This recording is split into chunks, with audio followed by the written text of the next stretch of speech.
All right, my first question for you is Restrepo itself, the name, the person, the place. Explain how that became the organizing principle of the movie, if there is one.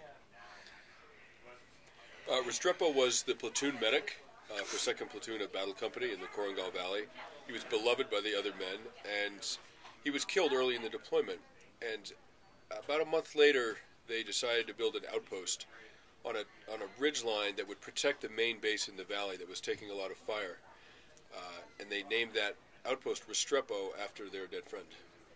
I mean, but it's also the fact that you learn in the film that Restrepo is like every soldier. It stands for something much more metaphorical, something much more symbolic. That Restrepo is every soldier that gets killed. It's a sense of loss, and it's that idea in all the soldiers' heads. And we wanted a word rather than kind of define it by kind of outpost, Afghanistan or some sort of anodyne kind of war name. We wanted something that was a bit more kind of ethereal and a bit more metaphorical to carry the story. When did you figure out that this was going to be the heart of the movie, the through line, if you like?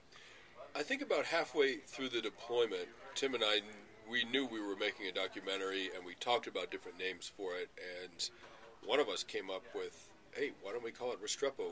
Most of our time was spent at Outpost Restrepo. Restrepo was such a beloved guy in the platoon, and he kept coming up in conversation. The one time another soldier cried was during a conversation about Restrepo's death. It just seemed like it seemed like a name that would capture everything we wanted to say with this film. Now, you had a lot of choices as documentarians in terms of how you were going to tell the story. You chose a very interesting embedded approach.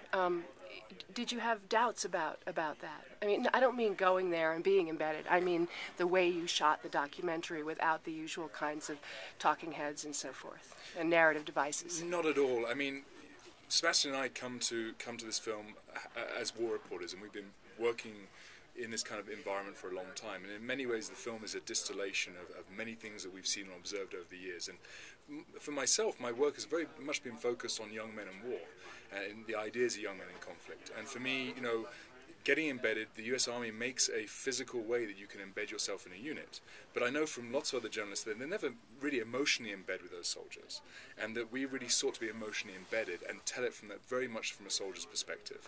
And and I think that was the most useful way to really gain an intimacy and to really tell the story of what young men in war go through. I've never, ever, ever seen a movie that puts you in the line of fire this way and in with the men and is intimate with the men. I'm sure it has never been done. You can't think of any precedent, can you?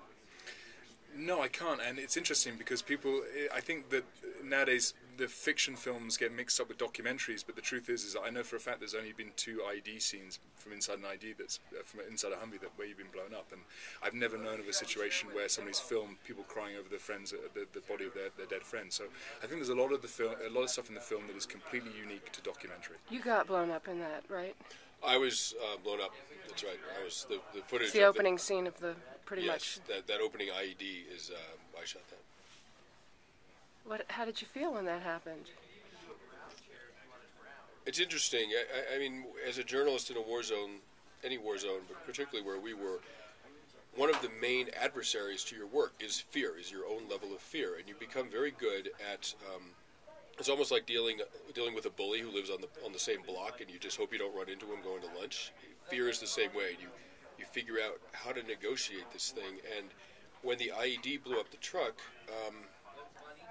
I had no fear at all. I was completely calm, and I was so calm that I was almost alarmed that maybe I'd been wounded and didn't know it, and my system had just shut down. I mean, I literally felt my way down my legs to make sure everything was good.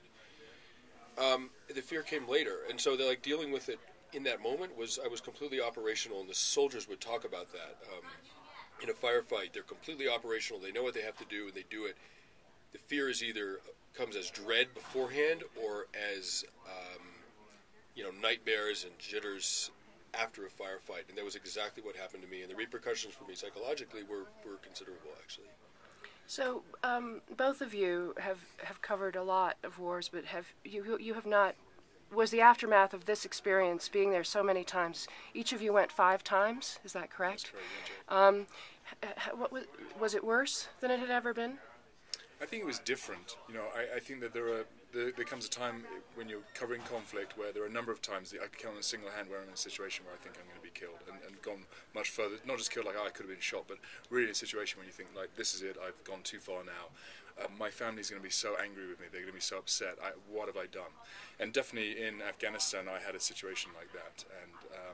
And then to come out of that and to try and digest that it's a difficult thing. So for sure, I had a situation like that, and coming out of Afghanistan, it was difficult, especially covering the fighting for such a long period of time. It's like you're being drip-fed adrenaline, and then one day somebody just switches off the valve, and that also leads to depression. It leads to a trough that you try and come out of. Is it true that 50 men were killed in the Korengal Valley, and that the army withdrew completely? Since 2005, around 50 men have been killed in that valley. The U.S. forces are still there. They've pulled out of one outpost, and the word is that they're preparing to pull out from the rest of the outposts. Okay. Is there, and now I'm asking you a political question, having been there, having observed what you observed, and I know that a lot of correspondents have mixed feelings about Afghanistan and what is capable of being done there. Is it possible for the U.S. Army to prevail in that situation, as important as it may be to prevail against the Taliban? How do you feel about this? It's very difficult for us to make a kind of qualified political judgment about what's going on in the Korengal. You know, I mean, we were making a film very much focused on the soldiers' experience, like a non-political film, and that was because we decided to follow exactly what the soldiers were seeing. The soldiers don't talk to generals and say, "Why are we in the Korengal? Are we going to win this?" So neither did we. And being in a 6-mile-long valley isn't the same with the whole of Afghanistan. We really didn't have a sense of what was happening in Helmand, or what was happening in Khost or the other provinces. But what we did know was that, during the time in the Korengal, a fifth of all fighting in Afghanistan was taking place in that 6-mile-long valley. 70% of the ordnance was being dropped there. So there was a lot of fighting and a lot of resource being put into 6 miles. And, sometimes that does feel very like, well, to replicate this across the country, what sort of resources is that going to take?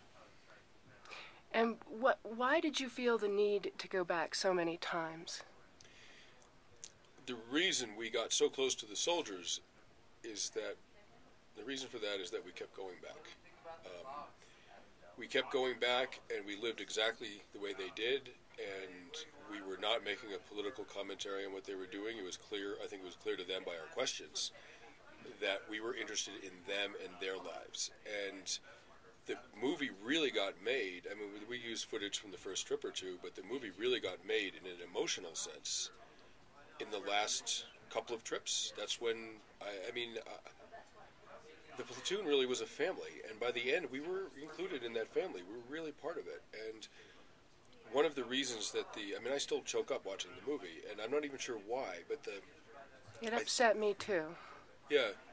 Well, It upset me writing about it the other day, and I just it? wrote about it a little bit, and I got worked up about it. I'm not sure why either. I mean, we've had journalists start crying while interviewing us.